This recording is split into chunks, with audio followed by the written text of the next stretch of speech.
Okay പറഞ്ഞു. Hello hello support ചെയ്യണം. അതെ, ഞങ്ങളിവിടെ ഫസ്റ്റ് സപ്പോർട്ട് ചെയ്യണം.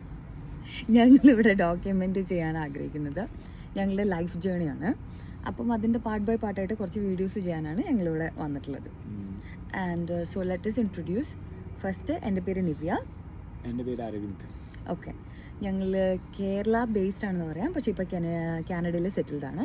And it's been 7 years for me. 4 years for me. 3.5 years for me. 3 years for me. 3.5 approximately. അപ്പം ഞാനിവിടെ സ്റ്റുഡൻ്റായിട്ട് വന്നതാണ് കാനഡയിൽ.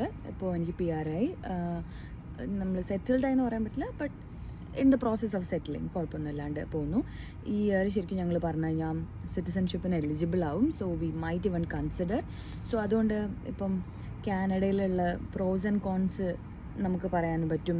കുറച്ച് യുനോ ഈ വീഡിയോസ് കാണുമ്പോൾ ഹെൽപ്ഫുൾ ആവുന്ന ആൾക്കാർക്ക് ഹെൽപ്ഫുൾ ആയിക്കോട്ടെ, അല്ലെങ്കിൽ എന്തെങ്കിലും പേഴ്സണലി എന്തെങ്കിലും ക്വസ്റ്റ്യൻസ് ഉള്ള ആൾക്കാർക്ക് ഞങ്ങൾക്ക് DM ചെയ്യാം, ഞങ്ങൾക്ക് പേഴ്സണലി മെസ്സേജ് അയക്കുകയോ അല്ലെങ്കിൽ കമൻറ്റ് സെക്ഷൻ വഴി ക്വസ്റ്റ്യൻ ചോദിച്ചാൽ ഞങ്ങൾക്ക് അതിനനുസരിച്ച് വീഡിയോസ് ചെയ്യാം. പക്ഷേ ഞങ്ങൾ ഇവിടെ ഒരു ബേസിക് ഐഡിയ ഞങ്ങൾ പറഞ്ഞു തരാം ഞങ്ങളുടെ പ്രോസസ്സ് എങ്ങനെയായിരുന്നു എന്നുള്ളത്. ഞാനിവിടെ 2019 വന്നതാണ്. എനിക്ക് നാട്ടിൽ ഞാൻ ഫാർമസിസ്റ്റ് ആയിരുന്നു. അപ്പോൾ ഞാൻ ഫാർമസി കഴിഞ്ഞ് ഞാൻ 1 year ഓൾമോസ്റ്റ് ഞാൻ അവിടെ വർക്ക് ചെയ്തു. അത് ഞാനിവിടെ സ്റ്റിൽ ഫാർമസി ടെക്നീഷ്യൻ പ്രോഗ്രാം എടുത്തിട്ടാണ് വന്നത്. പ്രോഗ്രാം കഴിഞ്ഞ ഉടനെ തന്നെ ഫാർമസി ടെക്നീഷ്യനിൽ ഞാൻ ലൈസൻസിങ് ചെയ്തു. അത് കഴിഞ്ഞ് 2022 ഞാൻ നാട്ടിലോട്ട് പോയി. അപ്പോഴായിരുന്നു ഞങ്ങളുടെ മാരേജ്. അതിനുശേഷം ഞങ്ങൾ ഇവൻ്റെ വർക്ക് പെർമിറ്റ് ചെയ്തു. 2023 ജാനുവരി ആയപ്പോഴത്തേക്കും അരവിന്ദ് എത്തി. എനിക്ക് 2023 തന്നെ എൻ്റെ PR കൺഫേമായി. 2024 ആയപ്പോഴത്തേക്കും അരവിന്ദിൻ്റെയും PR കൺഫേമായി.